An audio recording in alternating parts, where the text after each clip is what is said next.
Terima kasih Anda masih bersama kami. Bagi Anda yang baru saja bergabung, kami hadirkan kembali 3 berita utama hari ini. Putra bungsu Presiden Jokowi Kaisang Pangarep jadi magnet baru partai-partai politik sehingga ramai hendak mengusungnya di Pilkada 2024. Melihat keseruan ragam budaya dan aneka kuliner di Desa Wisata Pekunden, Banyumas.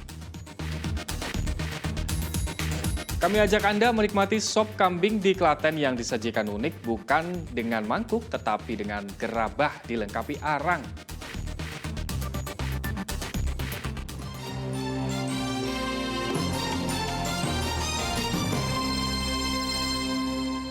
Usaha menanam bawang merah di wilayah Ngalian, Kota Semarang membuahkan hasil. Adanya penanaman bawang merah mandiri itu dinilai mampu menekan inflasi.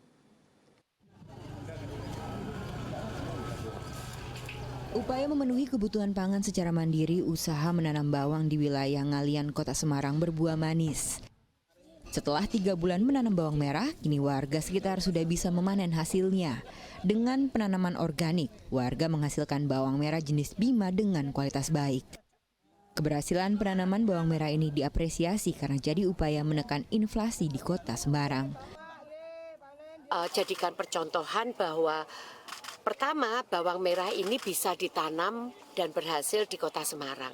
Karena kita lihat bawangnya ini besar-besar, gede-gede dan montok-montok gitu ya.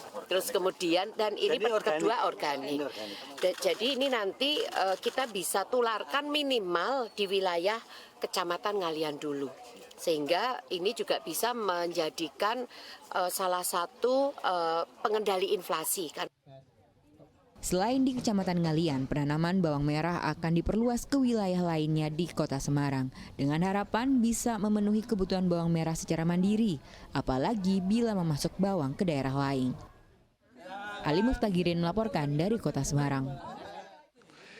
Mendekati Idul Adha, harga kambing kurban di Semarang naik Rp200.000 per ekor. Meski begitu, penjualan kambing terus meningkat dibandingkan tahun lalu. Harga kambing di Banaran, Kota Semarang mulai dari 2,5 juta hingga 6 juta rupiah per ekor.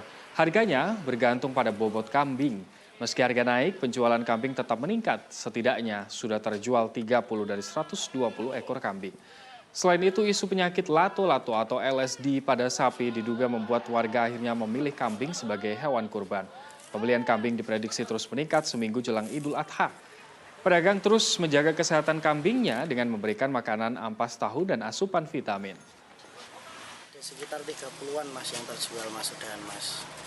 Dari 120-an mas, 120-130-an kambing. Kalau harga kambing sendiri mengalami kenaikan nggak mas? Ada sedikit kenaikan mas, ketimbang. Ya, masih seputar kambing di Klaten, ada warung yang menyajikan sop kambing dengan sajian unik. Sop kambing ditaruh di dalam wadah gerabah tanah liat dilengkapi dengan arang. Selain karena tampilannya yang estetik, kuah sop tetap terjaga suhunya.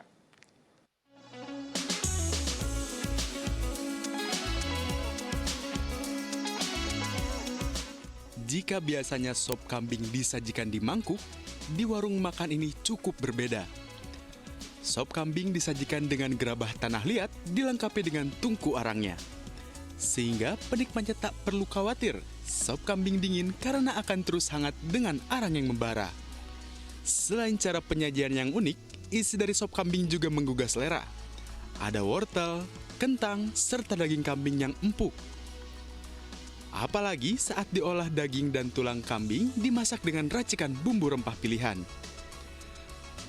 Pemilihan gerabah dan tungku arang sebagai wadah sop kambing karena mampu menjaga suhu panas. Selain itu, gerabah tanah memiliki estetika yang bagus seolah kembali ke tempo dulu. Untuk daging sama tulangnya. Itu yang kedua kita sajikan secara hot plate, secara panas. Jadi gerabah kita panasi terus, di meja customer kami tetap panas. Pembedanya itu salah satunya. Kenapa mas? Jadi ketika sop itu kuncinya harus tersaji secara panas. Jadi ketika panas, mericanya banyak, uapnya masih mengangah, itu nikmat sekali. Pemandangan di sekitar warung juga tak kalah menarik. Pesawahan yang asri menambah kenikmatan menyantap sop kambing dalam gerabah. Aromanya lebih orisinil gitu, lebih khas. Apakah dagingnya juga lembut? Lembut, lembut sekali, empuk sekali. Sampai di mulut gimana? Ya, rasanya nggak hilang-hilang. Enaknya tidak hilang 3 tahun ya. Berarti tadi panasnya awet gitu ya Pak ya? Iya, panasnya awet, mericonya juga mantap. Belum dikasih sambal sudah hot. Khas dari kuliner ini, Bu. Ini rempahnya terasa, dagingnya terasa empuk, tidak amis, juga seger, ladanya terasa. Ini untuk meningkatkan imun tubuh, untuk meningkatkan suasana yang begitu fresh, bisa untuk penyemangat. Satu wajan sop kambing gerabah bisa dikonsumsi untuk 4 orang. Sop kambing dalam gerabah dijual Rp100.000. Bagaimana? Menarik kan? Krisna Agung melaporkan dari Klaten. Informasi tadi mengakhiri jumpa kita hari ini. Atas nama rekan yang bertugas, saya Ilham Ardiansyah. Terima kasih atas kebersamaan Anda. Selamat beraktivitas dan sampai jumpa.